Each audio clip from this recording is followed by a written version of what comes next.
De un jardín a un ataúd, de la perfección a la promesa. Hemos viajado juntos a través de todo el libro del Génesis. Hemos sido testigos de la historia de 4 familias que dieron forma al mundo. Hemos visto la creación, la caída, la traición y la redención. Pero ahora que hemos cerrado el libro, queda la pregunta más importante. ¿Cuál es su legado? ¿Qué nos enseña realmente hoy este libro antiguo y fundamental? En este vídeo final vamos a destilar la sabiduría eterna del Génesis.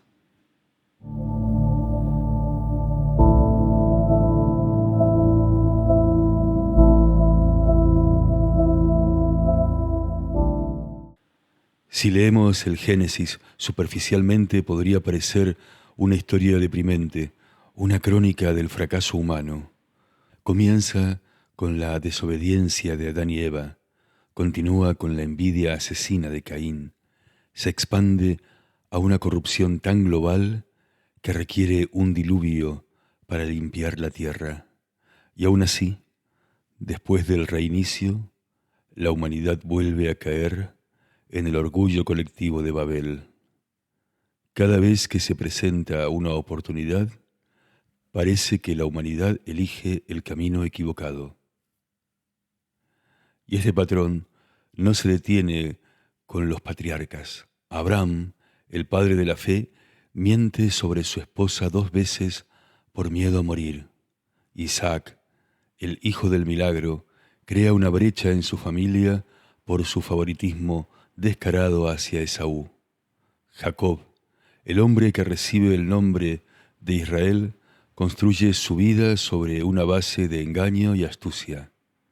Judá, de cuyo linaje vendrán los reyes, concibe un plan para vender a su propio hermano y actúa con una crueldad terrible. Ninguno de los héroes del Génesis es un modelo de perfección moral. Pero si miramos más de cerca descubrimos que junto a este patrón de fracaso humano hay otro patrón más poderoso y persistente, el de la gracia divina. A pesar de la caída, Dios viste a Adán y Eva. A pesar del asesinato, protege a Caín con una marca. A pesar de la corrupción, salva a Noé. A pesar de la dispersión, llama a Abraham. A pesar de los miedos de Abraham, de los engaños de Jacob y de la traición de los hermanos de José, la promesa nunca se detiene. El Génesis nos enseña que la gracia de Dios no es una recompensa para los buenos, sino una fuerza terca y redentora que se abre paso a través de la historia, usando a personas rotas para cumplir un propósito perfecto. El verdadero héroe del Génesis no es ninguno de sus personajes humanos, sino la fidelidad inquebrantable de Dios.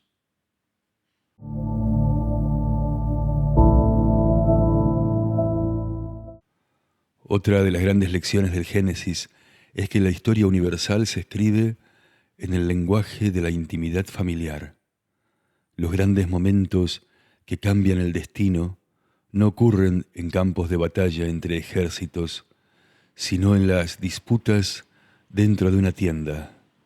El libro entero está impulsado por el conflicto familiar, y no de una forma idealizada, sino con una honestidad brutal. Todo comienza con la primera herida entre hermanos, Caín y Abel. No luchan por territorio ni por poder, sino por la aceptación. La envidia de Caín, al ver que la ofrenda de su hermano es aceptada y la suya no, es la primera manifestación de una pregunta que nos hacemos todos. ¿Por qué él y no yo? Es el nacimiento de la comparación, esa ladrona de la alegría. Luego, la historia se repite en la tienda de Abraham. La promesa divina se retrasa y la solución humana crea un nuevo conflicto. Isaac, el hijo de la promesa, e Ismael, el hijo de la sierva, se convierten en rivales no por elección propia, sino por el estatus de sus madres y la ansiedad de su padre. Es un drama sobre las consecuencias de nuestras decisiones. La siguiente generación lo lleva a un nuevo nivel. Jacob y Esaú son el estudio perfecto de cómo el favoritismo de los padres puede envenenar una relación desde la cuna. Isaac ama a Esaú. Rebeca ama a Jacob. Esta división crea dos hijos que no compiten sanamente, sino que luchan por una identidad y una bendición que sienten que solo puede pertenecer a uno. Jacob, el suplantador, usa la astucia para robar lo que no cree poder obtener por derecho, y Esaú, el hombre de acción, reacciona con un odio asesino. Y quizás el drama más conmovedor es el de Lea y Raquel, dos hermanas atrapadas en un matrimonio de un solo hombre, que ama a una y desprecia a la otra. Su historia es una guerra desgarradora por el amor y la validación. Raquel tiene el amor, pero no los hijos. Lea tiene hijos, pero no el amor. Y ambas usan lo único que tienen, la fertilidad o el afecto, como armas, en una batalla que las deja a ambas heridas y solas. Todo esto culmina en la saga de José. Jacob, que sufrió tanto por el favoritismo, repite exactamente el mismo error con su hijo predilecto, demostrando lo difícil que es romper los ciclos familiares, y sus 10 hijos, al ver esa túnica de colores, no solo ven una prenda bonita, ven el rechazo de su padre, la prueba de que ellos no son suficientes. Y esa herida colectiva se pudre hasta convertirse en una traición de una crueldad casi inimaginable. El Génesis nos enseña que nuestras relaciones más cercanas, con nuestros padres, nuestros hermanos, nuestras parejas, son el verdadero escenario donde se forja el destino para el bien y para el mal.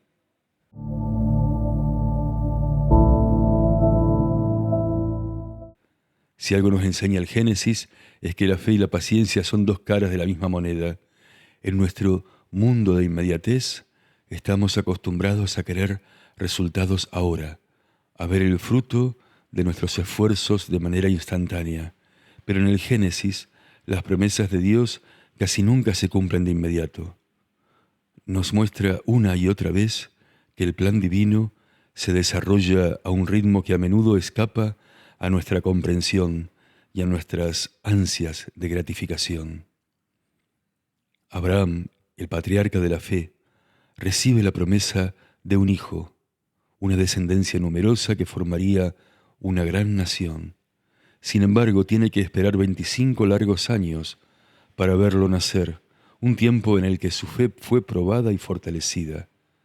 Jacob, a quien Dios promete la tierra prometida, pasa 20 años en el exilio, enfrentando desafíos y aprendiendo lecciones vitales antes de poder siquiera empezar a regresar a su hogar y reclamar lo que le había sido prometido.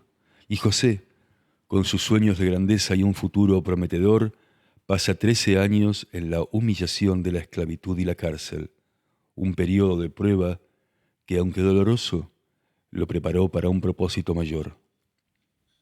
El Génesis nos enseña que la fe verdadera no es un sprint, no es una carrera corta donde el objetivo se alcanza rápidamente. Es una maratón, una prueba de resistencia y perseverancia. Es la capacidad de aferrarse a una promesa en la oscuridad, cuando todo parece ir en contra, cuando las circunstancias gritan lo contrario. Es la fortaleza para seguir creyendo durante la larga y silenciosa espera, confiando en que el tiempo de Dios es perfecto. Aunque para nosotros, en nuestra impaciencia humana, Esa espera puede ser una verdadera agonía. Nos invita a cultivar una fe profunda que trasciende el momento presente, una fe que confía en la soberanía divina y en que cada paso, cada espera, forma parte de un propósito más grande y trascendente.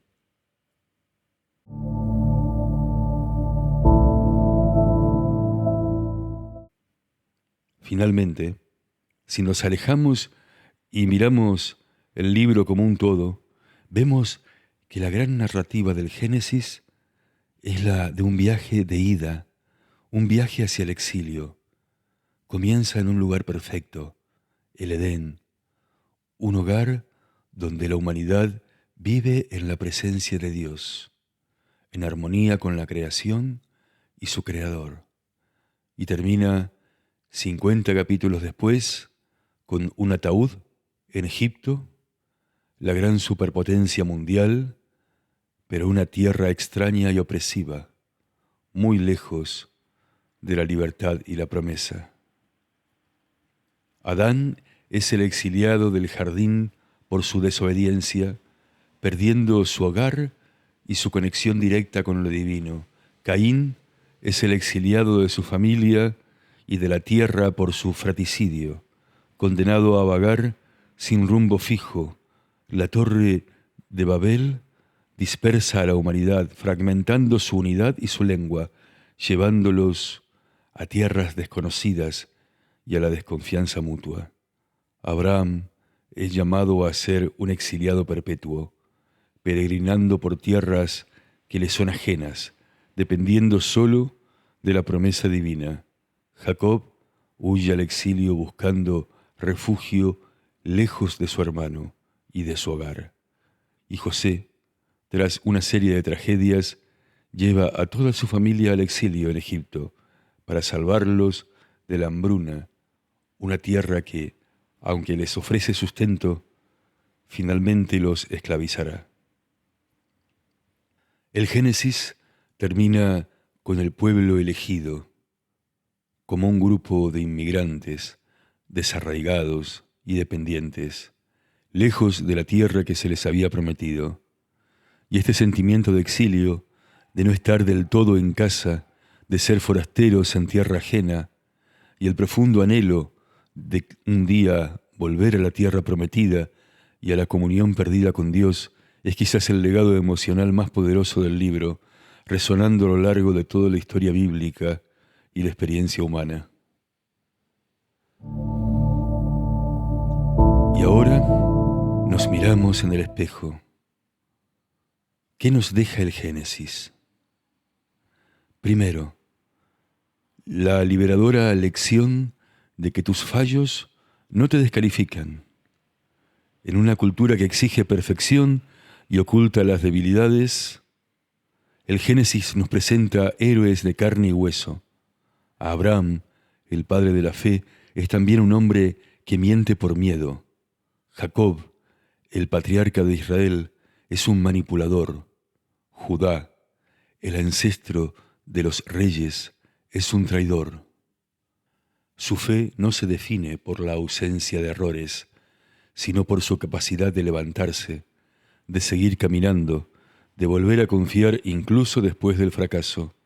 Nos enseña que Dios no busca personas perfectas, sino personas dispuestas a entrar en un proceso de transformación, por largo y doloroso que sea. Segundo, el Génesis nos recuerda que tu familia es tu primer universo. Nos advierte sobre los peligros sutiles que destruyen desde dentro, el favoritismo de un padre que crea una herida en 10 de sus hijos, las palabras de comparación que encienden la envidia, el silencio que permite que la amargura crezca, pero también nos muestra el poder redentor que reside en ella, el perdón de Esaú, que rompe 20 años de odio, el sacrificio de Judá, que salva a su hermano, la gracia de José, que reúne a una familia rota. Nos obliga a preguntarnos, ¿qué ciclos estoy perpetuando en mi propia familia? ¿De qué dramas del Génesis es mi hogar un eco? Tercero, el Génesis nos invita a rebelarnos contra la tiranía de la prisa. Vivimos en un mundo que exige resultados instantáneos, pero el Génesis nos muestra un Dios que trabaja a un ritmo diferente.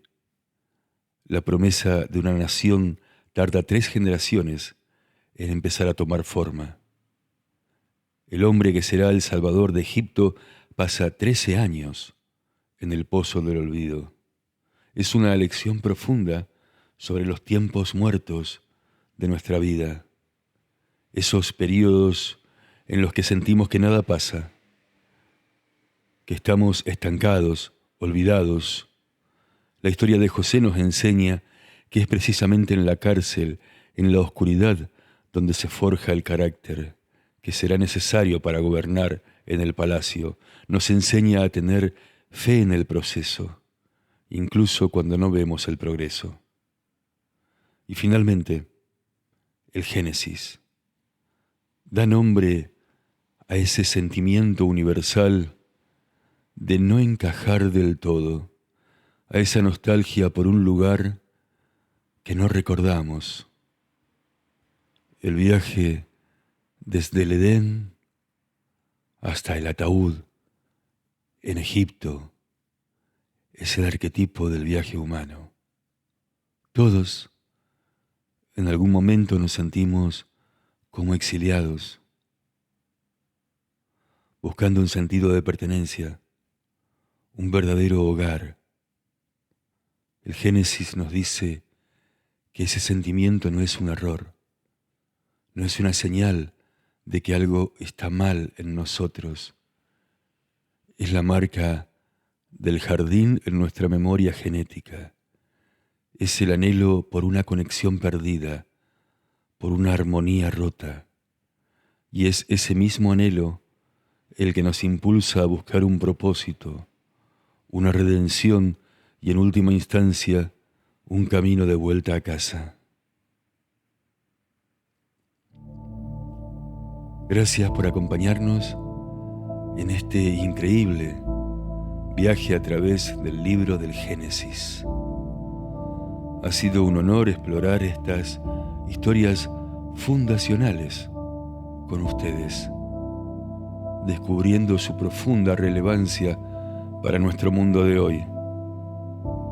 Pero la historia no termina aquí, es solo el final del primer acto, la promesa hecha a Abraham, pasada a Isaac y a Jacob y encarnada en los 12 hermanos en Egipto, está a punto de enfrentarse a su mayor desafío. La familia se convertirá en una nación, la bendición en esclavitud y un nuevo héroe deberá surgir para enfrentarse al imperio más poderoso de la tierra. Suscríbete para no perderte el comienzo de nuestra próxima temporada, donde la historia de la fe se convierte en la historia de la liberación. Éxodo, dioses y reyes. Hasta entonces.